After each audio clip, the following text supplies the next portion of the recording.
हमारे घरों में जब इन्वेस्टमेंट की बात होती है तो सबसे पहला जो एसेट क्लास दिमाग में आता है वो है प्रॉपर्टी या रियल एस्टेट। अब ऐसा क्यों है?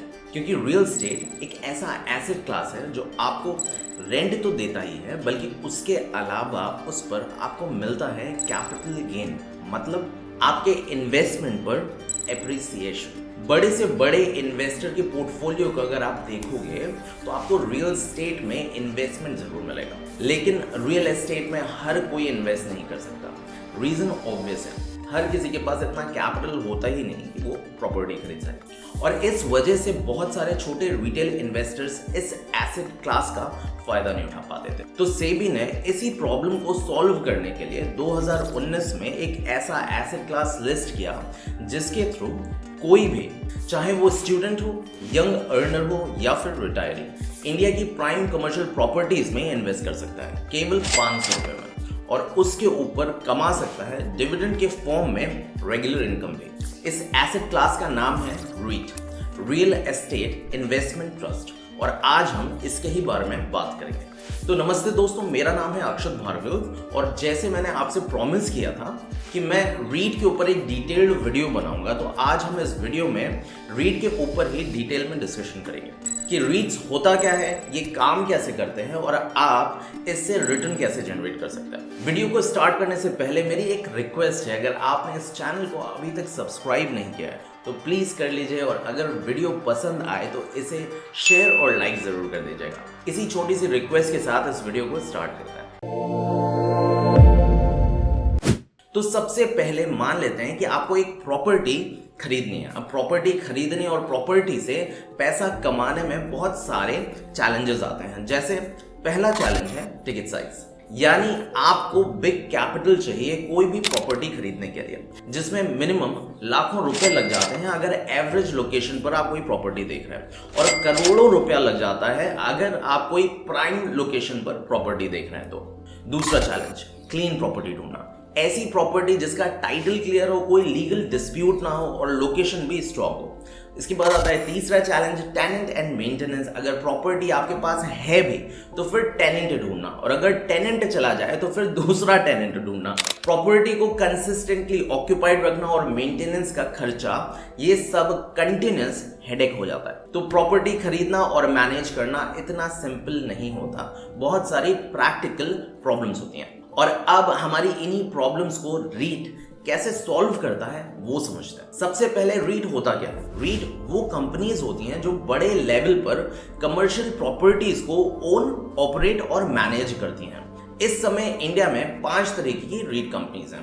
पहला एम्बेसी ऑफिस पार्क, दूसरा माइंडस्पेस बिजनेस पार्क, तीसरा ब्रुकफील्ड इंडिया रीट, चौथा नॉलेज रियलिटी ट्रस्ट, और पांचवा है नेक्सस सेलेक्ट ट्रस्ट। अब रीट को आप सिंपल लैंग्वेज में रियल एस्टेट का म्यूचुअल फंड टाइप स्ट्रक्चर समझ सकते हैं। जैसे म्यूचुअल फंड में अलग अलग कंपनीज के स्टॉक को एक साथ पूल करके एक इक्विटी म्यूचुअल फंड बनाया जाता है, वैसे ही रीट्स में डिफरेंट कमर्शियल प्रॉपर्टीज जैसे ऑफिस बिल्डिंग्स, मॉल्स, होटल्स को एक ही पूल में इंटीग्रेट करके एक फंड क्रिएट किया जाता है, जिसे हम रीट्स कहते हैं। एग्जाम्पल के लिए एक रियल लिस्टेड रीट के इन्वेस्टमेंट पोर्टफोलियो को चले देखते हैं, जिसका नाम है एम्बेसी ऑफिस पार्क्स। इस रीट के पास टोटल 50.8 मिलियन स्क्वायर फीट की पोर्टफोलियो है, जिसमें से 40.9 million square feet already completed और ऑपरेटिंग है। इसका ग्रॉस एसेट वैल्यू 63,980 करोड़ का है, और ये कंपनी अपनी commercial properties 274 world leading companies को रेंट पर देती है, जिनमें से ज्यादातर एमएनसीज, आईटी और ग्लोबल कैपेबिलिटी सेंटर्स शामिल हैं। तो सिंपल भाषा में समझे तो जितना इन रीट की प्रॉपर्टीज ग्रो करेंगी उतना ही इनके स्टॉक्स की वैल्यू बढ़ेगी, और उसी प्रोपोर्शन में इनके इन्वेस्टर्स को फायदा होगा। अब यहाँ एक क्वेश्चन आता है कि रीट्स को सेफ क्या बनाता है? रीट्स इंडिया में सेबी के द्वारा रेगुलेटेड है, और सेबी की एक बहुत इंपॉर्टेंट गाइडलाइन ये कहती है कि रीट को अपनी डिस्ट्रीब्यूटेबल रेंटल इनकम का मिनिमम 90% अपने यूनिट होल्डर्स को डिस्ट्रीब्यूट करना पड़ेगा, विच इज मैंडेटरी। ये मोस्टली क्वार्टरली डिस्ट्रीब्यूट होगा डिविडेंड के फॉर्म में, मतलब साल में 4 बार आपको इनकम मिलती है। एक और बात, रीट्स स्टॉक एक्सचेंज पर लिस्टेड होते हैं बिल्कुल स्टॉक्स की तरह, और ये हमें यूनिट के फॉर्म में मिलते हैं मार्केट प्राइस के बेसिस पर। तो यहाँ आई होप दो इंपॉर्टेंट पॉइंट क्लियर हैं। पहला, रीट के थ्रू आपको डुअल इनकम बेनिफिट्स हैं, जैसे मैंने आपको मेंशन किया, आपको डिविडेंड इनकम मिलेगी। दूसरा, इनके स्टॉक एप्रिसिएशन पर इन्वेस्टर को कैपिटल गेन मिलेगा। उसके अलावा एक पॉइंट और ऑटोमेटिकली क्लियर हो गया होगा, अनलाइक ट्रेडिशनल प्रॉपर्टीज, रीट में लिक्विडिटी से रिलेटेड कोई प्रॉब्लम नहीं होती है, क्योंकि हम इन्हें स्टॉक्स की तरह कभी भी ट्रेड कर सकते हैं। इसके अलावा सेबी की गाइडलाइंस के अकॉर्डिंग रीट्स अपने 80% एसेट को केवल उन्हीं प्रॉपर्टीज में इन्वेस्ट कर सकता है जो इनकम जनरेटिंग होती है और फुल्ली कंस्ट्रक्टेड होती है। बाकी का 20% वो अंडर कंस्ट्रक्शन प्रोजेक्ट्स और डेट इंस्ट्रूमेंट्स में भी इन्वेस्ट कर सकता है। और मेरे हिसाब से ये गाइडलाइंस रीट को सेफर, स्टेबल और प्रेडिक्टेबल एसेट क्लास बनाती है, क्योंकि majority investment running rent generating properties में होता है।